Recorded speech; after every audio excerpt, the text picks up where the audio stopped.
3 मार्च 2026 दिन मंगलवार।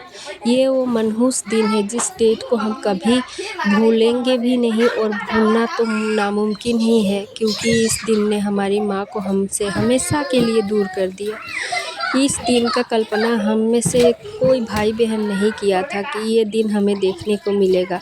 माँ ठीक ठाक थी, हॉस्पिटल गई 2 बार उसी डेट में। माँ ठीक थी, बात भी कर रही थी, लेकिन अचानक क्या हुआ जो माँ हमसे इतना दूर हो गई। अब ये हमारे नसीब का दोष समझो या फिर कुछ और। बस खुद को कोसने के अलावा हमारे पास अब करने को कुछ भी नहीं है, क्योंकि हम हार चुके हैं और ये हमारा हार अब ज़िंदगी भर के लिए सबक बन गया। माँ जब घर से गई ठीक ठाक थी, तबीयत ख़राब था थोड़ा सा, लेकिन माँ ऐसे आएगी, वापस ही नहीं आएगी, बोलेगी नहीं, बात नहीं करेगी, ये सब हमने कभी नहीं सोचा था। मैं जब भी घर पे कोई ओकेज़न होता था ना, बहुत ज़्यादा वीडियो बनाती थी, क्योंकि उसमें मेरी माँ आ जाती थी और घर के पूरा फैमिली मेम्बर्स आते थे। लेकिन आज देखिए यहाँ पे सबको ढूंढ के मिल रहा है, लेकिन एक ही जो मेरी बहुत ख़ास थी, जिनके साथ मैं सब कुछ शेयर करती थी, मेरी माँ नहीं है। ये तड़प जो अपने माँ को खो चुके हैं वो लोग समझ सकते हैं कि माँ को खोने का दर्द क्या होता है। आज का दिन मतलब ऐसा था उस दिन, जैसे हमारे ऊपर एक बहुत बड़ा पहाड़ टूट के गिर गया। अचानक जब हॉस्पिटल से न्यूज़ मिला कि माँ वेंटिलेशन में गई, उसके थोड़ा देर बाद ही ये खबर आ गया कि माँ अब दुनिया में नहीं है। मतलब उस टाइम ना आँख से आंसू निकल रहा था, ना मैं कुछ बोल पा रही थी। हर सप्ताह में 2 बार जाती थी, 2 से 3 बार जाती थी माँ के घर, माँ को ही देखने। और हम जब भी जाते थे, हम 4 बहन हैं, चारों बहन जो भी जाएंगे जाके ही सीधा माँ के रूम में घुसेंगे। माँ कैसी हो, क्या कर रही हो, ये सब पूछेंगे। लेकिन अब जबकि माँ नहीं है, उस घर में जाते ही इतना ज़्यादा दर्द हो रहा है, मतलब क्या आपको बताऊँ कि वो दर्द कैसा है। मुंह से बोल पाना और किसी को समझा पाना बहुत मुश्किल है। बस अंदर ही अंदर एक घुटन हो रहा है। कभी ऐसा लग रहा है कि काश उस दिन मैं माँ को हॉस्पिटल नहीं जाने देती। कभी ये लग रहा है कि काश उस दिन माँ को 2 दिन पहले हॉस्पिटल ले जाते, जब थोड़ा थोड़ा उनका तबीयत ख़राब था। तो यहाँ पे गलती बस नसीब का ही है, जो नसीब का खेल है, क्योंकि इसके पहले लास्ट ईयर माँ बहुत ज़्यादा सीरियस थी, बहुत ज़्यादा वो वीक हो चुकी थी, चल नहीं पा रही थी, अच्छा सा खाना वाना कुछ नहीं हो रहा था, फिर भी माँ ठीक थी। अभी भाई लोगों को भी देख के बहुत ज़्यादा बुरा लगता है, क्योंकि वो लोग, हम लोग तो जाते थे माँ से मिलते थे, लेकिन उसी घर में वो लोग 24 घंटा माँ के साथ गुजारे हैं। वो लोग जब आते हैं माँ का बात करते हैं, बहुत ज़्यादा बुरा लग रहा है। और भगवान ने ऐसा हमारे साथ क्यों किया, कुछ समझ में नहीं आ रहा है। पापा भी माँ को बहुत ज़्यादा मिस कर रहे हैं, बोल नहीं पाते हैं पापा ज़्यादा। अपना कोई कोई होता है कि अपना मुंह से बोल लेता है, अपना अंदर का बात रख पाता है। पापा ज़्यादा किसी से शेयर नहीं करते हैं, बस वो भी अंदर ही अंदर घुट रहे हैं, इतना हम समझ सकते हैं। और माँ के रूम में तो पापा घुसने से ही मना कर रहे हैं, क्योंकि वहाँ पे उनको माँ का याद आ रहा है। और ये वीडियो जब मैं एडिट कर रही हूँ तब चल रहा है, आज माँ के गए हुए 23 दिन हो चुका है, तब मैं एडिट कर रही हूँ। लेकिन फिर भी माँ को बहुत ज़्यादा मिस कर रही हूँ। और माँ का बात करते करते मैं कितना बार टेक ले रही हूँ, क्योंकि मेरे आँख से आंसू आते हैं और मैं बोल नहीं पा रही हूँ। तो भगवान ने ऐसा हमारे साथ गलत क्यों किया, ऐसा क्या गलती हो गया था हमारे से जो भगवान ने हमारे साथ ऐसा किया। और सबसे जो हमारे ऊपर एक मतलब साया बन के थी माँ, उनको छीन लिया। भगवान ने समझ नहीं आ रहा है। और माँ का 10वां काम था 14 मार्च को, और फिर श्राद्ध का काम हुआ 17 मार्च को। और ये जो वीडियो है ये 17 मार्च का है। ये सबके पास से वीडियो कलेक्ट की, फैमिली मेम्बर्स हो या जो आए हुए थे, तो उनके पास से वीडियो लेकर मैंने बस बना के डाला है, ताकि मैं जब बहुत ज़्यादा अकेला फील करूँ तो माँ को फिर से एक बार देख के याद कर पाऊँ कि अब माँ मेरे पास नहीं है, जिनके साथ मैं शेयर करूँ, बात करूँ और अपना मन हल्का करूँ। सुबह को एक बार माँ का फ़ोन आता था क्या क्या कर रही हो, नाश्ता किया नहीं किया, ये सब पूछती थी। रात को भी एक बार सोने से पहले फ़ोन करती थी, या तो मैं खुद करती थी कि माँ खाना खा ली, क्या खाई, ये सब पूछती थी। लेकिन अभी आज 23 दिन से सब बंद हो चुका है और ये सब बात अंदर ही अंदर मुझे झकझोर रहा है। मतलब समझाना ही मुश्किल है, और शेयर करूँ तो क्या करूँ, किससे करूँ, कोई नहीं समझ पाएगा। इतना अंदर दर्द है, अभी वो मैं बता के किसी से मतलब अपना मन हल्का नहीं कर पा रही हूँ। और रहा बात घर का, तो भगवान करे कि आगे से ऐसा अनहोनी कभी ना हो और जितने लोग हैं सब सलामत रहे। माँ को खोने के बाद माँ के बारे में बहुत ज़्यादा सोच के ख़राब लग रहा है।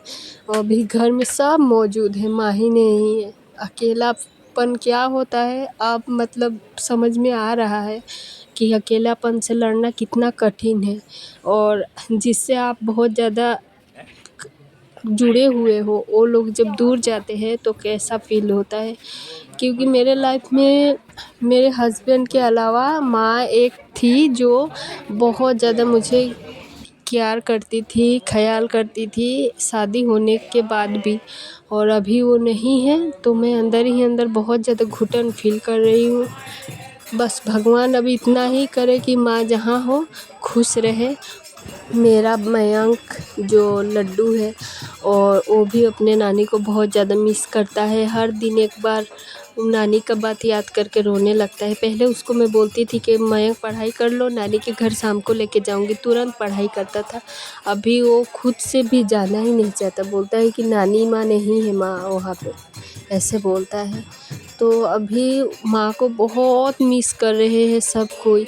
और लाडो माँ की फेवरेट थी पोती, वो तो बहुत ज़्यादा मिस कर रही है। वो माँ का फ़ोटो देख के रोने लगती है, दादी अम्मा मान जाओ, ये सब गाना गा के रो रही है। तो समझ ही सकते हैं जहाँ पे बच्चे इतने ज़्यादा जुड़े हुए थे, उस आदमी को, उस शख्स को खोने के बाद हमारा हालत क्या होगा। तो ये बच्चे हैं, इनको हम समझा सकते हैं, लेकिन हम तो बड़े हैं, हम तो सब समझ रहे हैं। और हमें खुद को समझाना भी बहुत ज़्यादा मुश्किल लग रहा है।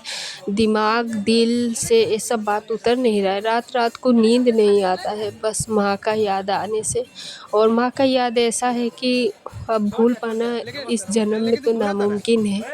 माँ को खोने के बाद बहुत ज़्यादा टूट चुकी हूँ, और बाकी घर वाले भी सभी टूट चुके हैं। सबके बातों से लगता है, खुद को समझाने के लिए, खुद को उलझाने के लिए काम-काज में लगे रहते हैं ताकि उस सब बातों से हम निकल पाएँ, लेकिन फिर से दिमाग वहीं पे जाता है। जैसे ही रात को बेड पे जाओ, बस माँ का सब बात याद आने लगता है, फिर नींद गायब। लोग कहते हैं कि जो होता है अच्छे के लिए होता है, भगवान जो करते हैं अच्छा ही करते हैं। फिर ये कैसा अच्छा है जहाँ पे माँ को ही छीन लिया। भगवान को भी पता है कि हम जो माँ के लड़का लड़की है, हम सभी बहुत ज़्यादा कनेक्ट थे माँ से। हर एक प्रॉब्लम के लिए जब सल्यूशन ढूंढना हो, सबके मुंह में एक ही वर्ड आता है माँ, और हम माँ के पास ही दौड़ते थे। क्योंकि पापा थोड़ा अभी माँ को खोने के बाद और ज़्यादा मतलब वो दिमाग से उतना वो काम नहीं कर रहा है, वो ऐसे गुमसुम से रहते हैं, बात ज़्यादा नहीं करते। और पहले भी पापा बहुत कम ही बात करते थे। तो अभी लेकिन हमारे पास तो ऑप्शन ही नहीं है, भगवान ने हमारा वो ऑप्शन ही छीन लिया। अभी कुछ प्रॉब्लम हो रहा है तो जी घबराने लग रहा है कि जाए तो जाए कहाँ, किससे पूछे। क्योंकि माँ तो थी तो हमारा सब प्रॉब्लम का सल्यूशन थी माँ। अभी माँ ही नहीं है, मतलब माँ को खो के ना इतना बड़ा झटका लगा है, पता नहीं इस झटका से उभरने में हमें कितना साल जाएगा, ये हमारी पूरा लाइफ ही चला जाएगा। अब बस दिमाग में वही सब चल रहा है। और माँ के आत्मा की शांति के लिए शाम के टाइम कीर्तन रखा गया था, तो ये सब कीर्तन का ही आप देख सकते हैं।